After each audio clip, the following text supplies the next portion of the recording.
Hello and welcome to Corporate Corridor. This week we're talking about the pre-budget scenario and what is being expected of the budget. I'm Zain Sohrawardy, and as we started off our discussion last week about the budget, what is being expected of this new budget, this has been a tough year for Pakistan. Expectations are for the better in the upcoming fiscal year, as well as broadening of the tax base, which is being expected now. All throughout this week we have been hearing about different rumours of new taxes which could be imposed on the equity market as well as other sectors of the economy. They have been keeping sentiments on the lower end as far as our local equity market is concerned. So today we'll talk about the going forward scenario for our local equity market. If any new taxes are imposed, what would be the scenario, as well as how the industries have been faring in these tough times and what their expectations are of the government for the next fiscal year and the days to come ahead. We'll talk about all of this today on Corporate Corridor, and joining me today for Corporate Corridor is Mr. Sultan Chawla, the President of the Federation of Pakistan Chamber of Commerce and Industry, and Mr. Umair Beg Chughtai, AVP at BMA Capital for Research. So we'll be talking about that today, and thank you very much, gentlemen, for joining me for Corporate Corridor this week. Mr. Sultan, I'll start off with you. Starting off with this year in particular, it has been a tough year for the industries of Pakistan. So, number one, what have we learned from this year? And number two, what is being expected of the upcoming year? I think what we have learned from this year is that difficult times don't come with the pre-warning or something like that. They just do come, and you have to cope with them.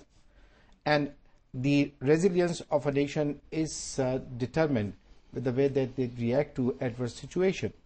I think the situation could have been far worse than it is, thanks to certain God-sent opportunities. We were not so much exposed to global recession as some other countries have been. Absolutely. Now, this could be a boon, and at the same time it could be something that we cannot be very happy about, because something we cannot rely on every time we fall into a problem. We cannot, but we were somehow immune from the global crisis for the simple reason that we were not at that upper end of the market. We were on the lower end of the market, which is not so much affected at the moment. So that is one reason why we somehow, the global crisis did not affected us that much. Okay.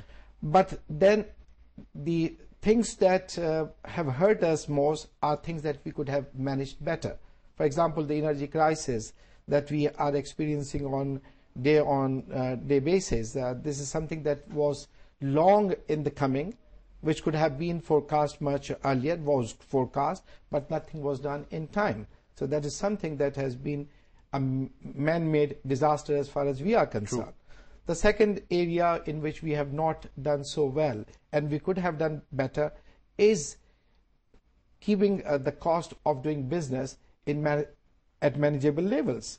Now, if we are competing with countries who have a cost of doing business in the range of 4.5% to 8%, and you are charging an exorbitant 18+% from your industrialist who in his right set of mind will be willing to invest. So that is again a man-made disaster.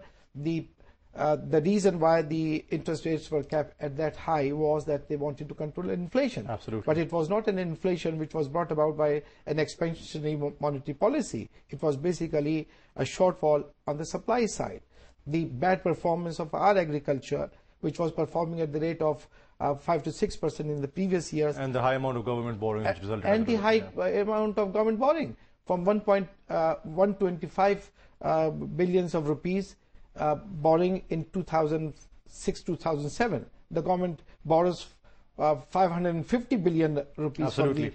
So all these things were made mad. All right, we'll continue with that, Mr. Sultan. Now, moving on over to Umair. Now, Umair, that's a little bit of a brief preview on what's been the industrial sector's performance all throughout the year. Now, things for the financial sector this year haven't been that great. We've seen a lot of problems. We've seen a lot of ups and downs coming in for the financial sector. And just when we were seeing that, for example, our stock market has started to perform on a better note, the pre-budget phenomena steps in, and new taxes, other taxes which could be imposed in the market, sort of drive investment away. And then the law and order situation in the country, the upper part of the country, is driving away foreign investors from the country as well. So looking at the scenario, what are analysts and what are market participants expecting of this budget? And going forward, how do you look at the market? Well, I think in terms of the budget, definitely, as the government has alluded to us, focus will remain on taxation, on services in general. And as far as the market is concerned, obviously we are under pressure right now. The political issue and the political situation right now is definitely putting pressure on the market. You've seen volumes dry up as a result of lower investor confidence, and that is likely to persist for now. Also, in terms of the pre-budget movement in the market, we are definitely seeing some pressure given that there will be taxes. There were some rumors regarding imposition of taxes on the stock exchange. However, thankfully, those have been cleared up, and we are still looking at our capital gains exemption over the course of next year and probably come into play in FY11. So for now, I think definitely we are under pressure as long as interest remains sidelined. We've heard a clarification coming on the tax base, but then again, there are other problems related to the market as well. We're hearing about liquidity issues, we're hearing about a lack of a leverage product. So the problems never seem to end for the market, do they? Well, yeah, we've dealt with a whole host of issues last year, and currently liquidity is definitely an issue. And I think in terms of leverage product, the government is definitely committed to bringing something to that effect, because unless that comes into play, we will not see volumes. Until we don't see strong volumes, we will not see a significant rally. Absolutely. All right, we will continue talking about this, Umair. We'll continue talking about, with our discussion, overall the industry as well as the equity market. Now, we've given you a brief preview of what's happening in the industry, what's happened in the equity markets and the industrial base of Pakistan over this fiscal year. What is being expected of the next fiscal year, the budget proposals from the FPCCI side, as well as what is being expected from analysts. We'll talk about that right after this very short break, so do stay with us.